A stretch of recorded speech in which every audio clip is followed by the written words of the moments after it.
In this video, we're going to discuss mutual fund Class A shares and a reduced sales charge qualifying through a breakpoint or a right of accumulation.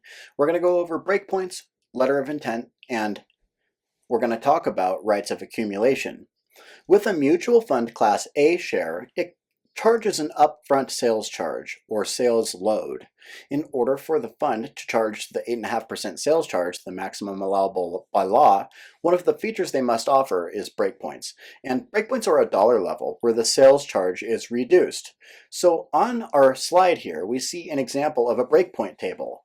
And this table would be found in the fund's prospectus. So the more money you invest, the less you have to pay in sales charge. Let's say we have an investor who wants to invest $150,000 into the fund. If you're investing $150,000 into the fund, that means that your sales charge would be right here at 3.25%. Let's say we have an investor wanting to invest $550,000 into the fund. What is the investor's sales charge based upon the breakpoint thresholds? Well, we know it's not going to be where the last one is. We're going to go all the way to where $550,000 would be, and it's between $500,001 and $1 million that the sales charge that we would assess would be 2%. A breakpoint sale, on the other hand, is a violation according to FINRA. And a breakpoint sale is when we allow a client to invest just below a breakpoint threshold without explaining to them the available of the upcoming breakpoint. So if a customer is close to the reduced sales charge, we need to offer them breakpoints and be sure to inform them the best we can about the upcoming breakpoint level. And they define this as within 10% of the breakpoint level.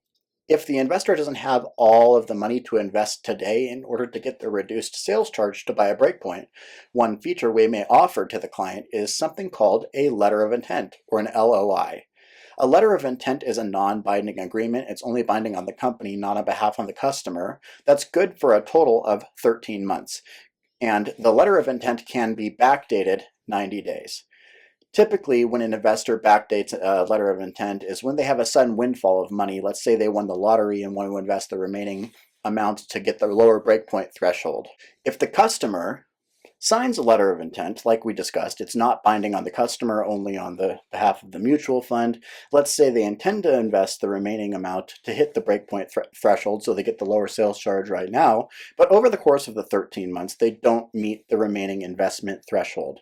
The mutual fund will go in and pull out the equivalent of what would have been their higher sales charge, given that they didn't meet a breakpoint threshold. With a letter of intent, capital appreciation does not count.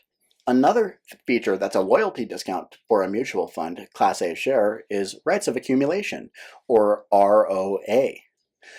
We must offer this for at least 10 years to the investor. Appreciation does count towards rights of accumulation, and we can use all of the credits in their account to count towards that. So we look at past purchases, appreciation, and new money coming into the fund they're investing to determine a reduced sales charge for an investor with rights of accumulation. This feature of rights of accumulation is advantageous for the smaller investor. So that wraps this session up. In this module, we wanted to review our different feature on a mutual fund Class A share that can give us a reduced sales charge. Those things we learned about were breakpoints, letter of intent, and rights of accumulation. I'm Colin Kleck, and I'll see you in the next video. This concludes our session on breakpoints, rights of accumulation, and letter of intent. We'll see you in the next chapter. Practice with our simulated exams on millionairesintraining.com to improve and reinforce this information with simulated quizzes, structured to mimic your real exam in the aspects of similarities how your questions will be asked. Reinforce the information by reading the check answer box, or if you're testing yourself, turn our fixed finals off and randomize the entire test by clicking final exam mode. We'll see you in the next video. You're doing very well moving forward with our Series 6 top-off exam video series.